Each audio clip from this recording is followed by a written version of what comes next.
Hello सबैलाई नमस्ते। सबैजना स्वस्थ हुनुहुन्छ, सबैजना मस्त हुनुहुन्छ भन्ने म आशा गर्दछु, विश्वास गर्दछु र सबैजना निरोगी हुनुहुन्छ भन्ने पनि आशा गर्दछु। र साथीहरू, अब गर्मी आइसकेको छ हैन। जति पनि खाडीमा बस्नुहुन्छ नेपाल दाजुभाइ दिदीबहिनीहरू, पानी प्रशस्त पिउनु होला। नेपाल स्वदेशमा हुनेले पनि पानी प्रशस्त पिउनु होला र आफ्नो शरीरको लागि, स्वास्थ्यको लागि चाहिँ 1000 पहिला प्रत्येक दिन हिँड्ने बानी बसाल्नुलाई, त्यही भन्न चाहन्छु। र भन्दैमा एउटा चाहिँ म नेपाल सरकारको लागि, बालेन नयाँ सरकारको लागि चाहिँ एउटा कुरा भन्न आएको छु साथीहरू। सबैजनाले यो भिडियो चाहिँ अन्तिमसम्म हेरेर साथ दिनु होला, सबैले हेरिदिनु होला र यो भिडियो चाहिँ सक्दो साथीहरूलाई सेयर गरेर सरकार समक्ष पुगाइदिनु होला भन्ने म आशा गर्दछु है त।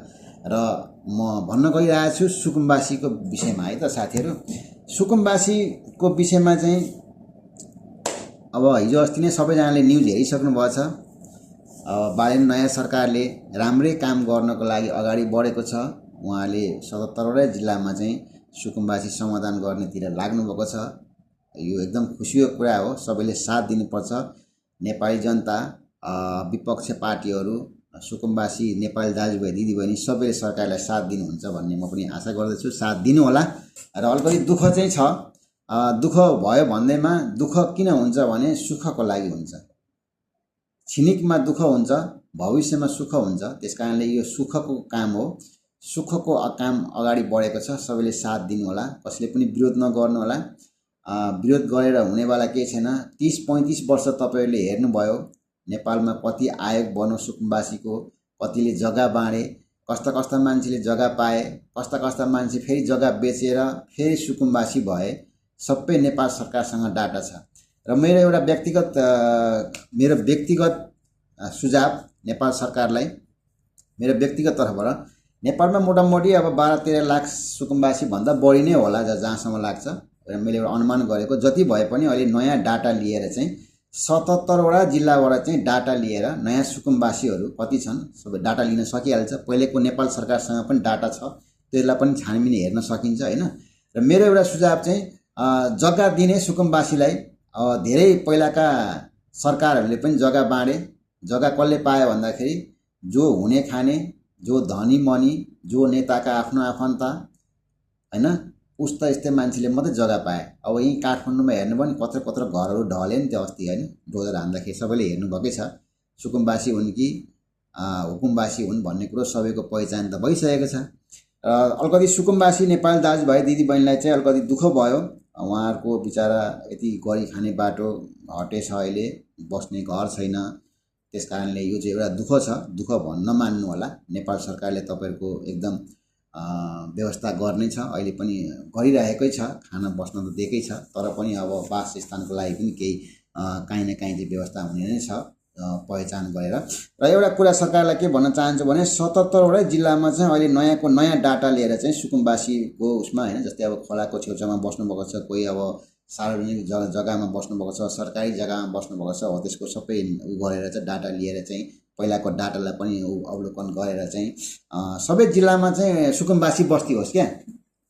77वटा जिल्ला छ, 77वटा जिल्लामा चाहिँ सुकुम्बासी बस्ती होस्। एउटा जिल्लामा एउटा सुकुम्बासी बस्ती होस्। त्यो भएपछि के हुन्छ, एउटा पर्यटन जस्तो पनि हुन्छ। र परदेशका मान्छेहरू, हाम्रो विदेशका मान्छेहरू गयो भने ओहो झापा जिल्लाको सुकुम्बासी, ओ काठमाडौँको सुकुम्बासी हो, हेर्नेलाई पनि कति हुन्छ, एउटा पर्यटन जस्तो हुन्छ क्या। त्यस्तो भयो भने चाहिँ मेरो सुझाव है, यो मैले नै मेरै कुरा गर्नुपर्छ भन्ने छैन। अब उहाँहरूको आफ्नो सोच, आफ्नो तरिका होला सरकारको हैन, राम्रै काम गर्नुहुन्छ भन्ने। तर एउटा मेरो व्यक्तिगत चाहना। र त्यसो भयो भने के हुन्छ भने झापा जिल्लाको जति पनि सुकुम्बासी छ एउटा सुकुम्बासी बस्ती होस् हैन, काठमाडौँको जति पनि सुकुम्बासी छ एउटा सुकुम्बासी जग्गा ठाउँ होस् क्या, एउटा एकै ठाउँ होस् हैन। त्यो भएपछि के हुन्छ, एउटा राम्रो पनि हुन्छ, रौनक हुन्छ, हेर्नलाई पनि राम्रो हुन्छ। अब सुकुम्बासीको एउटा स्कुल बनाइदिने, त्यो स्कुल बच्चा बुच्ची पढ्ने ठाउँ त्यही हुन्छ।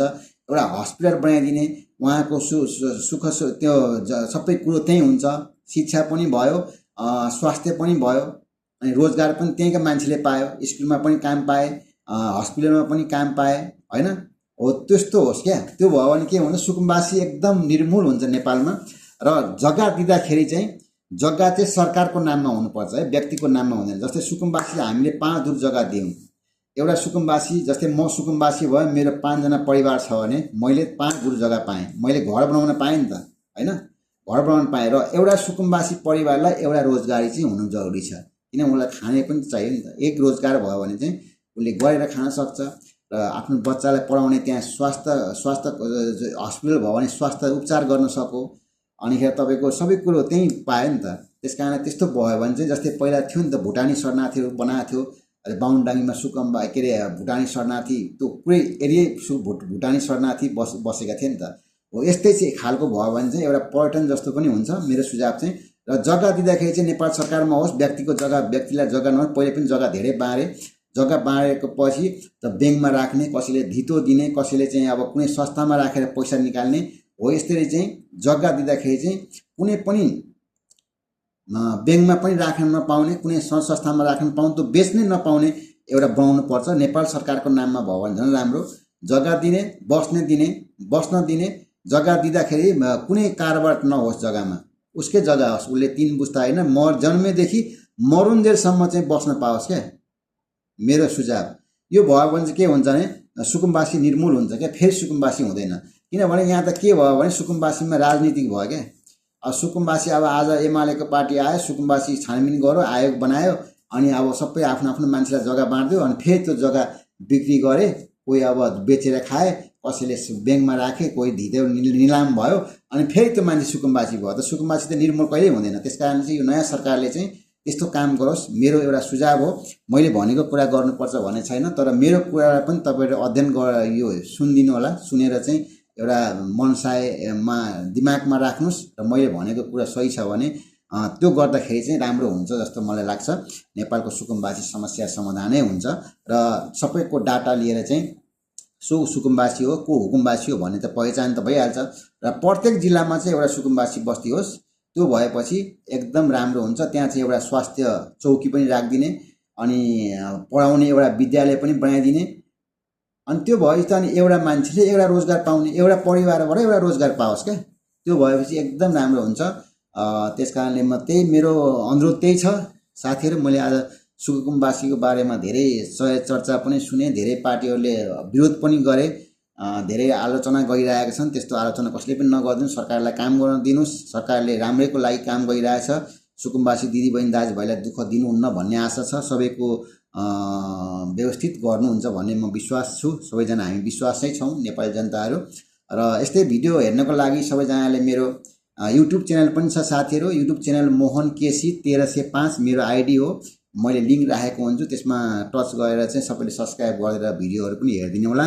र मेरो युट्युब आइडी पनि छ, यहाँ के अरे टिकटक आइडी पनि छ, मोहन केसी 50 है मेरो टिकटक आइडी हो। त्यसमा पनि तपाईँहरू गएर चाहिँ सर्च गरेर साथी बन्न चाहनेले साथी बनेर चाहिँ भिडियोहरू पनि हेर्न सक्नुहुन्छ।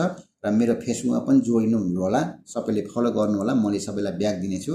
र यस्तै राम्रो राम्रो भिडियो फेरि म अर्कोपल्ट लिएर आउनेछु। त्यति बेलासम्म तपाईँहरूले आशा गरिदिनु होला, बस्दिनु होला।